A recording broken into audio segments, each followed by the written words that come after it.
3월이 끝나고 나서 봤더니 1분기 장사는 잘했더라라는 게 지금 주가를 움직인 요인이 아닌가. 조선업체들이 전체적으로 후판 가격이 너무 빠르게 오르니까 개별 업체별로 거의 1조 가까이들 그 손실을 떨은 바가 있는데 1분기에도 아주 소폭의 손실은 조금 기록을 할 것으로, 올해 조선주에 투자를 할 때는 조선업체 자체도 좋지만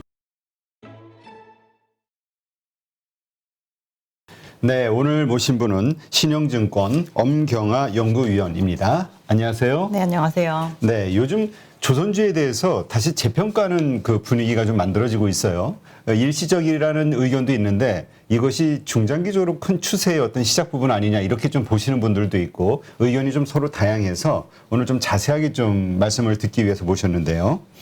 일단 현재 증권주들의 흐름이 어제까지 정말 좋았죠. 오늘 물론 조정을 받고는 있습니다만. 네, 조선주들. 네. 이 조선주들의 이 최근의 상승 이유, 이거를 어디서 찾아야 될까요?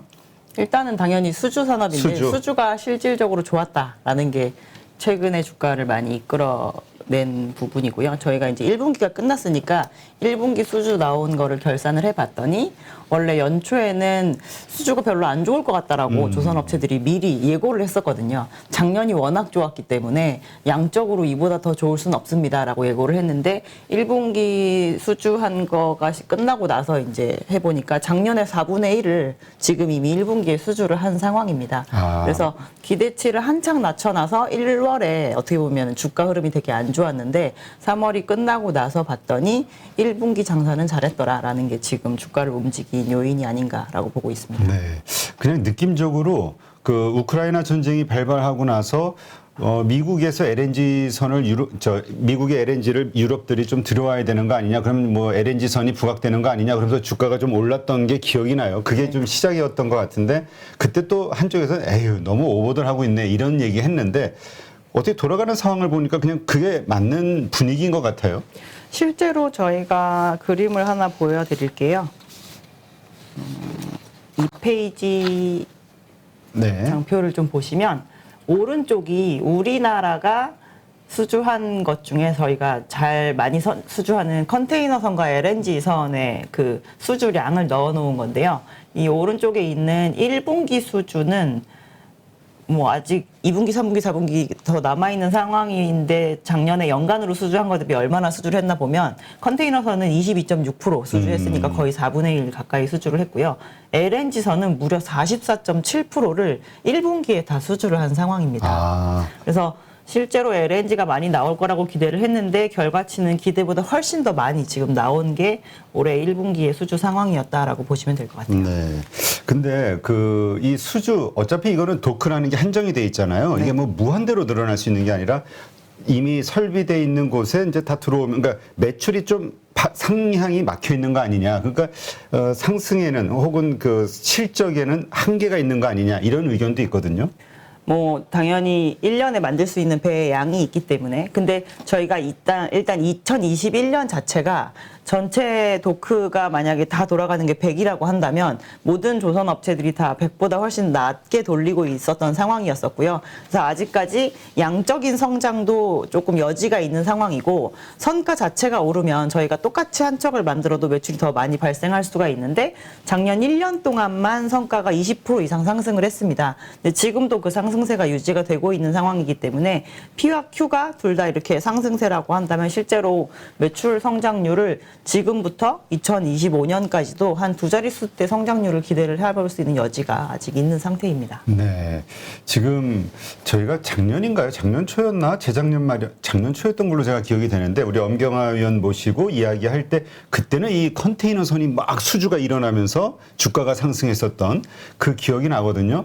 근데 LNG가 이제 올해는 또 화두가 떠올랐잖아요. 네네. 그러니까 지금 일각에서 얘기하는 우크라이나 전쟁이 끝나도 유럽은 이제 러시아의 그 에너지 비중을 분산할 수밖에 없다. 에너지선, LNG선은 계속해서 필요할 수밖에 없다. 이런 의견들, 이건 동의하시나요?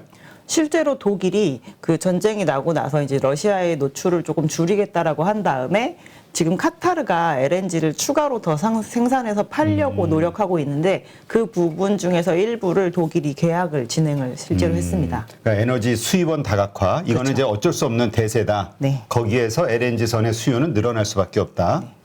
그러면 요즘 그 이슈가 되고 있는 게 그 뭡니까? 카타르에서 2년 전 성과로 계약하라. 이게 또 하나의 악재이다. 조선주에 뭐 이런 이야기도 있던데요. 저희가 원래 이제 예를 들어 선박을 수주를 할 때 원래는 뭐 예를 들어 2021년 3월까지 뭐 세 척을 인도해 주기로 하는 계약을 하면서 도장을 이렇게 딱 찍을 때 옵션이라는 항목을 둘 수도 있습니다. 그래서 그걸 이미 옛날에 계약했으니까 저희가 21년에 인도를 받는 거잖아요.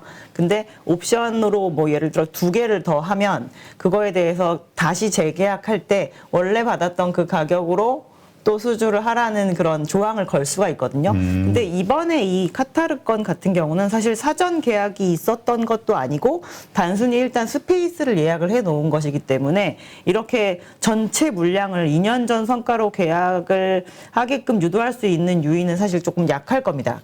근데 LNG 캐리어가 2021년 거의 4분기쯤에 가격이 좀 빠르게 오르기 시작을 해서 원래 계획을 세워놓은 바가 있고 시장 가격 정도로 계약을 하기로 했었는데 성과가 너무 가파르게 올라가니까 우리가 많은 물량을 계약을 할 테니 어느 정도의 이제 할인을 좀 했으면 좋겠다라고 요구를 아마 하고 있는 걸로 저희가 알고 있고요. 근데 지금 저희 뭐 매일 나오는 얘기지만 재료 가격도 상당히 빠르게 올라가고 있어서 원가 자체가 좀 많이 올랐잖아요. 조선소 입장에서도 이렇게 무조건 이렇게 양보를 해줄 수 있을 만한 상황은 아닙니다. 그럼 이것이 어떤 뭐 구조적인 뭐 어떤 그 악재 이렇게 보기는 어려운가요? 이렇게 왜냐하면 모든 그 뭐 거래처들이 다 이런 요구를 할 수 있잖아요. 예전 가격으로 좀 달라고. 근데 그거는 이제 완전히 그 바이어 마켓일 때는 그렇게 할 수 있지만 지금은 어떻게 보면은 수주 잔고가 다 2년 반 이상씩 차 있기 때문에 셀러 마켓으로 저희가 이해를 해야 되고요. 가격이 마음에 들지 않으면 이 수주는 우리가 그냥 안 받겠다라고 얘기해버리고 다른 쪽 물량을 받으면 되는 부분이기 때문에 실제로 카타르가 요구하는 정도 수준의 2년 전 선가는 좀 그 상식적인 선의 가격이 아닌가 싶습니다. 여기서 그러면 이제 협상이 일어나면서 적정한 선에서 이제 타협이 될 것이다. 타협이 될 것이라고 보고 있습니다. 알겠습니다. 지금 조선 지금 아무리 수주가 된다 해도 결국 장부상으로 이익이 크게 남아야 되는데 과연 남겠느냐. 지금 왜냐하면 후판 가격이 엄청 급등을 하고 있잖아요. 이런 우려를 하시는 분들이 있어요. 지금 가장 많이 하고 있는 우려 중에 하나이고요. 특히나 이제 아직 1분기 실적을 저희가 발표를 안 했는데 그 와중에 요즘에 시장 그 유통되는 후판 가격이 상당히 빠르게 상승을 하고 있거든요. 그래서 작년에 저희가 2분기에 조선업체들이 전체적으로 후판 가격이 너무 빠르게 오르니까 이거를 반영을 해서 향후에 건조할 선박 모두에 대해서 손실을 떨겠습니다라고 하면서 개별 업체별로 거의 1조 가까이들 그 손실을 떨은 바가 있는데 이번에도 다시 재차 반복되지 않겠느냐라고 우려를 하고 있는 상황이고요. 저희가 파악한 선에서는 1분기에도 아주 소폭의 손실은 조금 기록을 할 것으로 보고 있는 상태입니다. 그래서 후판이 실제로 얼마나 가격이 올랐는지 좀 보시고 넘어가는 게 그렇게 나을 것 우리가 같아요. 올랐다 하는데 네네. 얼마나 올랐는지는 네. 이게 우리 가늠이 좀 안 돼가지고 장표를 보시면 이제 좌측에 있는 저 선 그래프가 2020년 초반부터 최근까지의 한중일의 이제 플레이트 가격이라고 보시면 될 것 같은데요. 마우스로 좀 포인터를 좀 잡아주시죠. 네. 뭐 5, 600불 정도 하다가 거기. 지금 거의 1000불 정도 수준이지 않습니까? 그러니까 2배가 두 배 가까이 올랐다는 얘기네, 원료가. 근데 전체 원가 중에서 이 후판이라는 것이 차지하는 비중이 한 17에서 20% 정도 됩니다. 그래서 2배가 되면 저희가 원가에 많이 붙으면 이제 20%가 추가로 더 붙는 그렇죠. 거잖아요. 그럼 제품의 가격을 전체적으로 저희가 20% 이상 인상을 해서 받으면 이론적으로는 그러면 이익률이 조금은 눌리긴 하겠지만 어쨌든 이익 구간으로 넘어갈 수 있다라고 보는 건데 이 부분은 저희가 20년 말부터 그러니까 21년 초부터 최근 수준까지 올라간 한 1년 3개월 정도 동안 올라간 상승률을 옆에다 저희가 표시를 해놨는데요. 3, 40%씩 오른 거를 확인을 하실 수가 있습니다. 그래서 지금 받고 있는 수주 물량이 이 전체 다 손실이라고 보기는 이제 매우 어렵고, 물론 지금 현재 1,000불 정도를 기록을 하고 있는 이 후판 가격이 막 1,500불이 되고 2,000불이 되면 문제가 되긴 하겠지만, 이런 재료 가격이 계속 올라가는 추세라고 분위기가 형성이 됐을 때는 저희도 제품 가격을 계속 올리는 방향으로 가게 되는 거죠. 그래서 인플레이션 형성 구간에 사실 초반에는 조금 피해를 보는 업종입니다. 왜냐하면 저희가 만드는 제품의 가격은 이미 과거에 형성이 되어 그렇죠. 있는데, 투입되는 재료 가격은 지금 현재 가격으로 투입이 되기 때문에 그런 건데요. 이 부분이 궁극적으로는 제품 가격에 전가시켜서 해소를 하는 방향이고, 저희가 일반적인 소비자들한테 전가를 시키는 구조는 아니기 때문에 전가는 훨씬 잘 되는 편입니다. 네.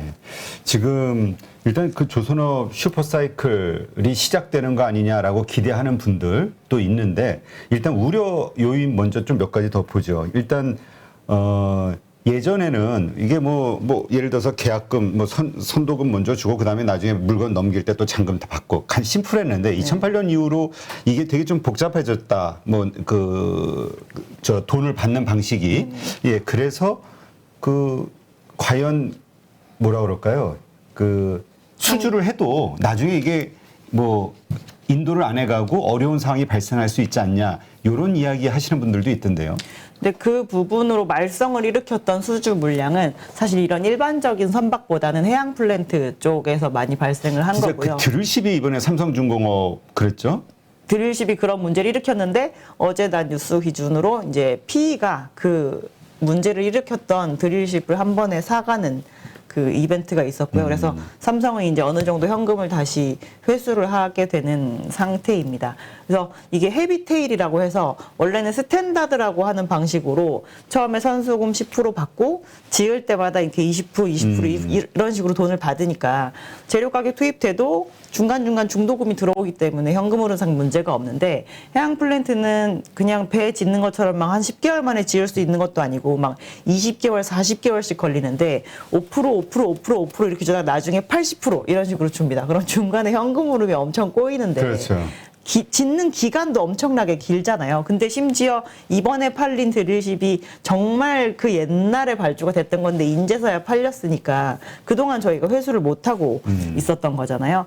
그래서 이 해양 플랜트의 비중이 어느 정도 줄고 일반 상선을 많이 만드는 상황에서는 사실 그와 같은 문제가 일어나기는 좀 어렵고요. 설사 일반 상선을 저희가 헤비테일로 받는다고 하더라도 건조하는 총 기간 자체가 10에서 12개월이면 이제 끝나기 때문에 그 헤비테일 물량도 중간에 들어오고 또 다른 수주가 들어오고 또 짓느라고 또 하고 나중에 수금이 되고, 이게 반복적으로 이루어지기 때문에 그 부분은 지금은 대단히 많이 해소가 되는 게 눈에 보이고 있는 상태다라고 보셔도 될 것 같아요. 그러면 이 해양 플랜트 쪽의 어떤 그 수주가 그 돈 받는 방식과 네. 일반 배 LNG 선이 됐든 컨테이너 선이 됐든 이쪽 배의 그 수금하는 방식과는 좀 다른가요? 조금 원래 그러니까 선박은 스탠다드, 뭐 해양은 헤비테일 이렇게 갈려져 있었는데 해운도 불황기가 되면서 선박도 약간 헤비테일 방식을 따라가기 시작하긴 했는데요. 워낙 총 기간이 짧으니까 그게 그렇게 크게, 그러니까 계속 순환만 되면 의미는 없다는 거죠. 상선 네. 쪽에서는.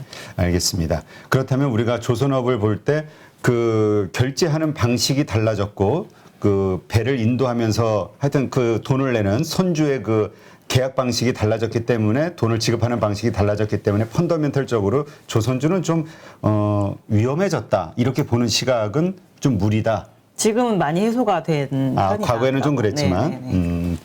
그건 결국은 지금 호황이기 때문에 조선사가 오히려 큰 소리 칠 수 있는 입장이기 때문에 좀 그런 거죠. 만약에 이게 좀 다시 꼬이거나 그러면 다시 그런 상황으로 갈 수 있는 건가요? 선주가 오히려 큰 소리 치는? 뭐 그럴 수 있습니다. 그건 언제나, 그러니까 수주 잔고가 많이 쌓여 있을 때는 조선소가 더 우위에 서는 편이고요.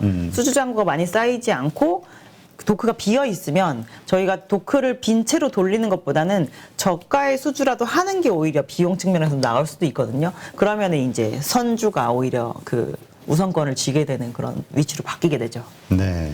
자, 그러면 저희가 일단 걱정이 되는 몇 가지 부분은 좀 해소가 된 것 같은데, 그렇다면 이제 이 조선업의 슈퍼사이클, 중장기적인 어떤 대세 상승이 시작되는 것이냐라는 질문에는 어떻게 생각하세요? 저희는 슈퍼사이클 구간이라고 보는데 조금 긍정적인 의견을 가지고 있는 편이고요.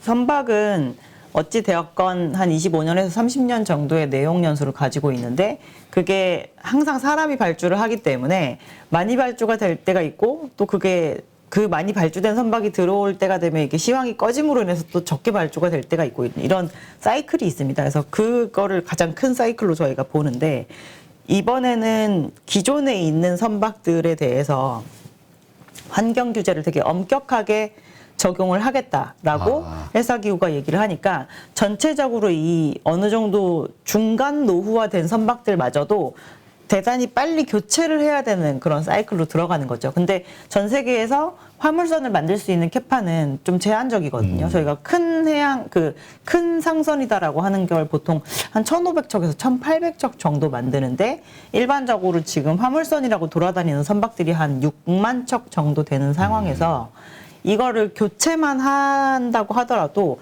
조선소들의 일감이 그렇게 빨리 막 가뭄이 되고 마르고 막 이런 상황에 직면하지는 않지 않겠느냐라고 보는 거고 계속적으로 공간은 모자란데 제품은 비싸게 팔 수 있는 환경이 형성이 되는 거니까 조선소 입장에서는 P와 Q가 모두 다 좋아지는 그런 슈퍼사이클이라고 저희가 기대를 하고 있는 겁니다. 진짜 친환경 선박에 대한 엔진 수요, 그러니까 그러한 법이 이제 유럽에서부터 이제 발의가 되고 이러면서 이제 전체적으로 그렇게 될 수밖에 없다. 그래서 이제 친환경 선박이 떠오를 수밖에 없다. 이게 이제 우리 조선주를 이제 긍정적으로 보는 시각이잖아요. 네네. 근데 지금 말씀하신 대로 8만 척 떠 있는 6만 척. 6만 척? 네. 네.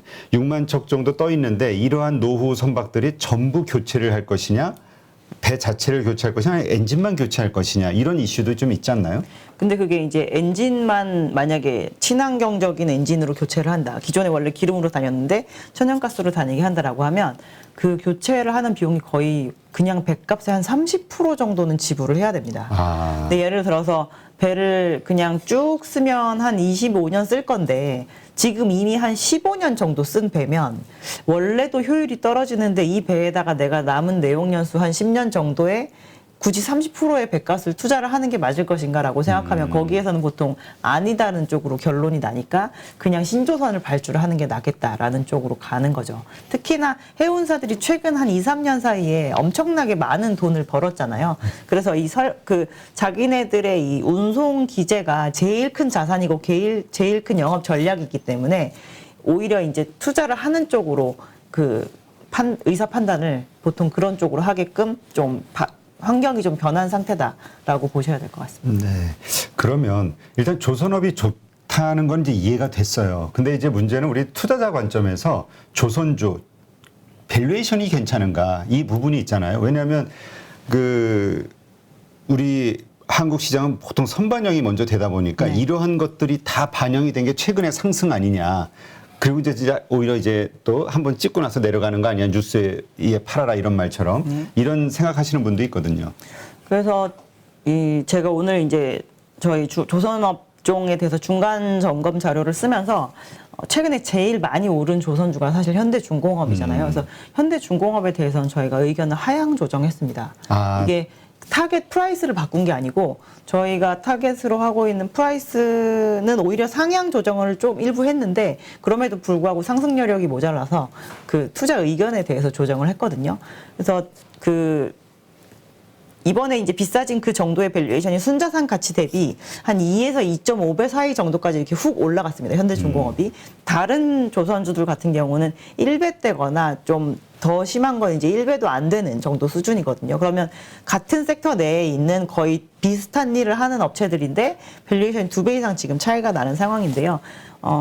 노멀한 업황에서는 30% 이상 차이가 나는 경우는 사실 그렇게 많지는 않습니다. 그래서 너무 많이 한쪽이 올라가면 밑에 있는 쪽이 올라가서 그 갭을 메우던 아니면 너무 많이 올라간 쪽이 좀 내려와서 갭을 메우던 두 개 중에 하나의 모습은 보이고 전체적으로 업황이 좋아지면 다시 이게 같이 이렇게 올라가는 순서가 될 텐데 지금은 이제 업황이 좋아진 것도 어느 정도 있지만 사실 모두 다 기다리고 있는 그 실적 턴어라운드를 보여준 적은 없잖아요.